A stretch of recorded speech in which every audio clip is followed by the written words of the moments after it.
Hi all. வாங்க, வாங்க நம்மளோட வெத்தல செடி எப்படி வளர்ந்திருக்கு பார்க்கலாம். கொஞ்ச நாள் முன்னாடி வந்து இந்த வெத்தல செடி வாங்கிட்டு வந்து வச்சேன். அப்ப வந்து ஒரு சில பேர் சொன்னாங்க, இந்த வெத்தல வந்து அவ்வளவா வந்து நல்ல குரோத் கிடைக்காது. அது பாதியிலேயே வந்து செடி வந்து இதுவாயிடும் அப்படின்னு. எனக்கு என்னன்னா எதா இருந்தாலும் பார்த்துக்கலாம் அப்படின்னு சொல்லிட்டு ஒரு மைண்ட்ல தாங்க இது பண்ணி வச்சிருந்தேன். நான் டெய்லியுமே வந்து அரிசி கழுவுவேன் தெரியுமா? அந்த தண்ணி மட்டும் தான் ஊத்துவேன். மத்தபடி வேற எந்த ஒரு கெமிக்கலும் போடாம தான் வளர்த்துட்டு இருக்கேன் இந்த செடிய. ஆனா நம்மளோட வெத்தல பார்த்தீங்களா, எந்த அளவுக்கு சூப்பரா க்ரோ ஆயிருக்குன்னு. எனக்கு என்னன்னா அப்படியே படர்ந்து வரும் தெரியுமா? அதுவுமே வளர்க்கணும்னு சொல்லிட்டு ஆசை. பட் வந்து இது என்னன்னா அப்படியே ஒன் சைடாவே வளர்ந்துட்டு போகுது. பட் எதா இருந்தாலும் ஓகேங்க. எனக்கு வெத்தல வாங்குற செலவு வந்து கொஞ்சம் மிச்சமாயிருச்சுன்னா போதும். வெத்தல வாங்குற செலவு வந்து ரொம்ப அதிகமா இருக்கா. நான் வந்து செவ்வாய்க்கிழமை வெத்தல தீபம் போடுவேனா, அப்ப வந்து ஒரு ரூ. 10க்கு வாங்கிட்டு போனா நெறைய குடுப்பாங்க. ஒரு 20 வெத்தல கிட்ட குடுப்பாங்க. அத வந்து ஒரு 6 எடுத்து வைக்கிறதுக்கே வந்து ரொம்ப கஷ்டமா இருக்கு. ஒண்ணுத்துல வந்து ஓட்டையா இருக்கும், ஒண்ணுத்துல வந்து கிழிஞ்சிருக்கும்.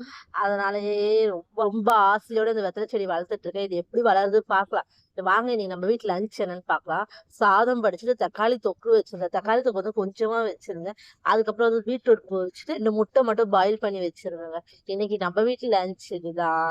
ஓகே. தொடர்ந்து வாட்ச் பண்ணி சப்போர்ட் பண்ணுங்க. மெயினா நம்மளோட வெத்தல செடி எப்படி வந்திருக்குன்னு சொல்லி மறக்காம ஷேர் பண்ணிக்கோங்க. Okay, bye. Thank you.